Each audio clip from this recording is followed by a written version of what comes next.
And welcome to curious learning. तो आज हम चैप्टर स्टार्ट करेंगे, chapter number 3 that is current electricity. तो करंट इलेक्ट्रिसिटी के में हमने इसकी इंट्रोडक्शन और एक दो टॉपिक्स कवर कर लिए थे।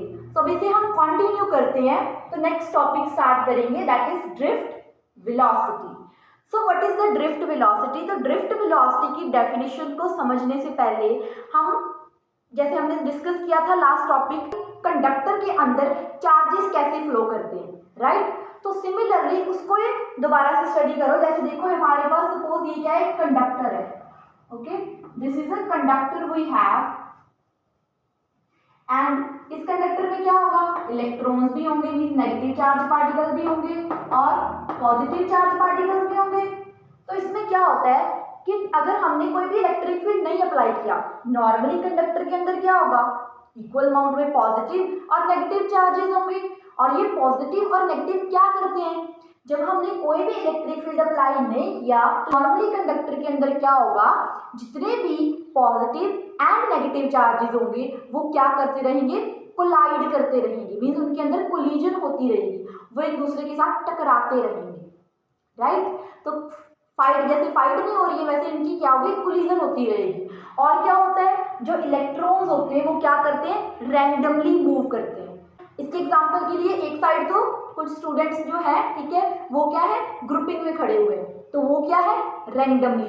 बट जैसे ही टीचर आया तो वो स्टूडेंट क्या हो गए, उनको पता है कि हमें लाइन फॉर्म करनी है, तो वो एक लाइन बना ली, उन्होंने एक लाइन में खड़े हो गए। सिमिलरली इलेक्ट्रॉन्स होते हैं, इलेक्ट्रॉन्स पहले क्या होंगे, रैंडमली इधर उधर मूव करते रहते हैं in the absence of electric field, right?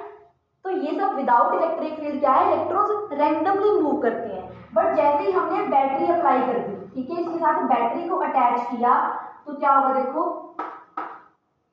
Battery को अटैच करने से क्या प्रोड्यूस हो जाता है, इलेक्ट्रिक फील्ड। तो when we attach the battery with, connect the battery with this conductor, तो क्या हो गया, उसके अंदर इलेक्ट्रिक फील्ड प्रोड्यूस हो जाएगा। जैसे अब बच्चे इधर उधर भाग रहे थे तो टीचर आया तो क्या हो गए, उन्होंने एक लाइन बना ली क्योंकि उन्हें पता है कि उन्हें लाइन में रहना चाहिए। तो सिमिलर इज द केस, पहले इलेक्ट्रॉन्स रैंडमली मूव कर रहे थे, इधर उधर जा रहे थे, बट अब यहाँ पे बैटरी आ गई तो बैटरी की वजह से क्या आ गया, इलेक्ट्रिक फील्ड प्रोड्यूस हो गया। तो अब क्या होगा, जो भी इलेक्ट्रॉन होंगे वो रैंडमली नहीं मूव करेंगे, वो एक पर्टिकुलर डायरेक्शन में मूव करेंगे। क्यों? क्योंकि जो भी इलेक्ट्रिक फील्ड होगा वो उन पे क्या लगाएगा, एक पर्टिकुलर फोर्स लगाएगा। जैसे बच्चे पहले इधर उधर ग्रुप में खड़े थे, टीचर क्या करेगा, उन्हें रेगुलेशंस के बारे में बताएगा, उन्हें डांटेगा थोड़ा, तो क्या होगी, बच्चे लाइन में चले जाएंगे, ठीक है, उन्हें पता चल जाएगा कि हमें लाइन में जाना है। तो similar is the case here, पहले क्या थे, इलेक्ट्रॉन्स रैंडमली मूव कर रहे थे, बट जैसे ही इलेक्ट्रिक फील्ड आया तो उसने क्या लगाई, एक फोर्स लगाई, जिस फोर्स की वजह से जो भी इलेक्ट्रॉन्स होंगे जो रैंडमली ओरिएंट कर रहे थे अब वो एक पर्टिकुलर डायरेक्शन में जाएंगे, बिल्कुल गुड बॉय की तरह, ठीक है। इलेक्ट्रिक फील्ड अप्लाई करने की वजह से क्या होगा, electrons they will get accelerated, electrons के पास एक एक्सेलरेशन आ जाएगी, ठीक है। और वो कितनी होगी acceleration, When we apply the electric field, electrons they will get accelerated। ये तो हमने डिस्कस किया कि इलेक्ट्रिक फील्ड क्या करता है, इलेक्ट्रॉन्स पे फोर्स अप्लाई करता है, तो वो फोर्स कितनी होगी, that F is equals to small e, that is means Q into E। हमारे पास क्या फॉर्मूला होता है फोर्स का, Q into E। Q is the charge on the electron। तो यहाँ पे चार्ज कितना है, स्मॉल e है, ठीक है। तो ये हमारे पास फोर्स का फॉर्मूला बन गया, that is small e into capital E. And also एक और भी फोर्स का फॉर्मूला हमने किया है, क्योंकि जब इलेक्ट्रिक फील्ड की वजह से इलेक्ट्रॉन एक्सेलरेट होंगे तो कितनी फोर्स का फॉर्मूला क्या आएगा, F is equal to ma, that is mass into acceleration. तो फ्रॉम 1 and 2 इन दोनों को इक्वल कर दो तो क्या आएगा, ma is equal to small E into capital E. तो यहाँ से एक्सेलरेशन का क्या फॉर्मूला आएगा, स्मॉल ई into capital E upon m. जो एम मल्टीप्लाई हो रहा था वो नीचे जाके डिवाइड हो जाएगा। Small e is the charge on the electron, capital E is the electric field and m is the mass where a is the acceleration. तो ये हमारे पास एक्सेलरेशन आ गई जो एक्ट करेगी in the presence of electric field, means electric field की presence की वजह से इलेक्ट्रॉन्स जो है वो दिस मच एक्सेलरेशन को एक्वायर कर लेंगे। आई होप इतना क्लियर हो गया होगा आपको। If you have any doubt then right now let me know in the comment section. One more thing, यहाँ पे हमने जो चार्ज का मैग्नीट्यूड लिया है, चार्ज की वैल्यू ली है ई, स्मॉल ई, बट कुछ बुक्स में आप देखोगे, ठीक है, वहाँ पे उन्होंने चार्ज की वैल्यू माइनस ई ली है। तो वो डिपेंड करता है कि आप वेक्टर फॉर्म में कर रहे हो कि मैग्नीट्यूड फॉर्म में। हमने यहाँ पे वेक्टर नहीं मेंशन करे, हम मैग्नीट्यूड फॉर्म यूज कर रहे हैं, तो इसलिए यहाँ पे मैंने माइनस ई नहीं लिखा, नेगेटिव साइन नहीं ऐड किया, ओनली ई लिखा है। बट अगर आप इसे वेक्टर फॉर्म में लिखोगे, यहाँ पे वेक्टर लिखोगे ई और एफ पे, तो यहाँ पे माइनस का साइन आएगा।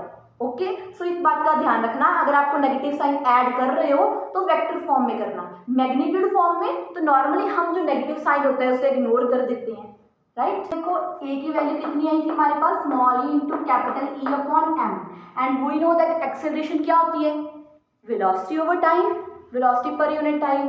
तो A is the change in the velocity भी लिख सकते हैं ना, v minus U upon T, that is final velocity minus initial velocity upon time, which is equal to small E capital E upon M.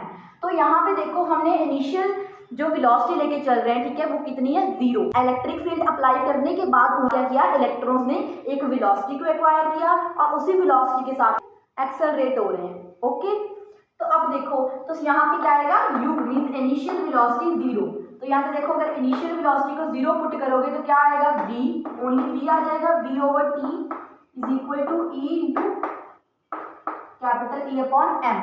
तो यहाँ पे देखो t क्या हो रहा है, डिवाइड हो रहा है, तो उस साइड जाके मल्टीप्लाई हो जाएगा, तो v का फॉर्मूला क्या आ जाएगा, e into capital E upon m into T.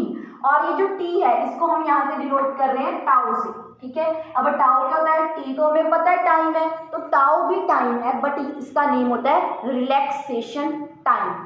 क्या होता है टाउ का मतलब, रिलैक्सेशन टाइम। और ये जो वेलोसिटी है इसको vd लिखेंगे, दैट इज ड्रिफ्ट वेलोसिटी। तो ये हमारे पास ड्रिफ्ट वेलोसिटी का फॉर्मूला होता है, that vd is equal to small e capital E tau upon m, where small e is the charge on electron, capital E is the electric field, m is the mass, tau is the relaxation time and vd is the drift velocity, right. तो अब देखो t tau क्या है, जो tau हमने लिखा means ये क्या है, नॉर्मल टाइम नहीं है, ये कौन सा टाइम है, रिलैक्सेशन टाइम, रिलैक्सेशन टाइम। अब देखो ये जो t होता है वो तो सिंपल टाइम होता है, बट रिलैक्सेशन टाइम क्या है, जैसे देखो क्या बोला कि जो इलेक्ट्रॉन्स क्या करते हैं, पॉजिटिव चार्जेस के साथ कोलाइड करते हैं, ठीक है, उनकी फाइट होती है। तो जब वो कोलाइड करते हैं तो ऐसा तो नहीं कि वो कॉन्टिन्यूसली कोलाइड करे जा रहे हैं without any break, no, this is not possible. तो वो कोलाइड करने के बाद थोड़ा टाइम के लिए रेस्ट करते हैं, मीन्स थोड़े टाइम के लिए रुकते हैं, स्टॉप करते हैं, फिर उसके बाद कोलिजन शुरू करते हैं। तो उस टाइम को हम बोलते हैं relaxation time, the average time between successive collision. तो इसकी डेफिनेशन क्या आएगी, the average time between successive collision is called relaxation time. Means collision, एक बार कोलिजन कर ली इलेक्ट्रॉन ने पॉजिटिव आयन के साथ, उसके बाद जितना टाइम तक वो रुका, फिर उसके बाद फिर से कोलिजन करेगा, थोड़ा टाइम के लिए रुकेगा, फिर कोलिजन करेगा। तो इस टाइम की ये जो टाइम है जिसके लिए वो स्टॉप कर रहा है, थोड़ा ब्रेक ले रहा है, उसकी जब हम एवरेज निकालेंगे that is called relaxation time. So the average time between the successive collisions is called relaxation time and it is denoted by tau, इसको tau बोलते हैं। तो अब देखो ये तो हो गया, बट आप बोलोगे ड्रिफ्ट वेलोसिटी क्या है, ये तो कुछ समझ में नहीं आया, एक्सप्रेशन तो डिराइव हो गया, बट होता क्या drift velocity. So drift velocity क्या है, जब हमने बैटरी लगाई तो बैटरी की वजह से क्या आया, इलेक्ट्रॉन्स ने एक वेलोसिटी एक्वायर कर ली, तो जिस वेलोसिटी के साथ इलेक्ट्रॉन्स ड्रिफ्ट करे तो उसको हम क्या बोलते हैं, ड्रिफ्ट वेलोसिटी, मींस मूव करना, ठीक है। So the velocity with which the electrons will drift due to the presence of electric field that is called drift velocity. तो इलेक्ट्रिक फील्ड जब हमने अप्लाई किया तो एक वेलोसिटी में जब इलेक्ट्रॉन ड्रिफ्ट कर गए, एक वेलोसिटी के साथ जब इलेक्ट्रॉन ड्रिफ्ट कर गए that is called drift velocity, और इसे डिनोट करते हैं v subscript d। Okay, v के सबस्क्रिप्ट में स्मॉल d आएगा, that is for drift velocity को रिप्रेजेंट करेगा। ड्रिफ्ट वेलोसिटी को आप बोल सकते हो the gain in velocity with which the electron will move under the effect of electric field. तो इलेक्ट्रिक फील्ड अप्लाई करने के बाद क्या हुआ, जो इलेक्ट्रॉन्स थे, ठीक है, वो मूव करने लगे और उनकी वेलोसिटी में कुछ चेंज आए, कुछ गेन आया, ठीक है, तो उसको हम बोलते हैं ड्रिफ्ट वेलोसिटी। रिलैक्सेशन टाइम की एक और डेफिनेशन कर सकते हो, short time for which electrons accelerate, ठीक है, थोड़े टाइम के लिए जिसके लिए इलेक्ट्रॉन एक्सेलरेट करते हैं बिफोर अंडरगोइंग कोलिजन, कोलिजन करने से पहले थोड़े टाइम के लिए जब इलेक्ट्रॉन एक्सेलरेट करते हैं उसको बोलते हैं रिलैक्सेशन टाइम। और ये जो डेफिनेशन है, दो डेफिनेशन आपको बताई, दोनों बहुत सिंपल लैंग्वेज में बताई हैं। फिर भी अगर कोई डाउट है then you can ask. So that is all about today's video. In the upcoming videos, we'll discuss about the topic that is relationship between drift velocity and current. Means VD का और I का, current का क्या relation है, इसको हम upcoming videos में cover करेंगे। टिल देन आप इस टॉपिक को अच्छे से रिवाइज करिए and for more such videos don't forget to hit the like button. I hope you like this video because आज हमने बहुत सिंपल टर्म्स में, ठीक है, ड्रिफ्ट वेलोसिटी की और रिलैक्सेशन टाइम की डेफिनेशंस करी हैं। सो लाइक तो बनता है, share it with your friends and for further updates subscribe to curious learning and hit the notification bell.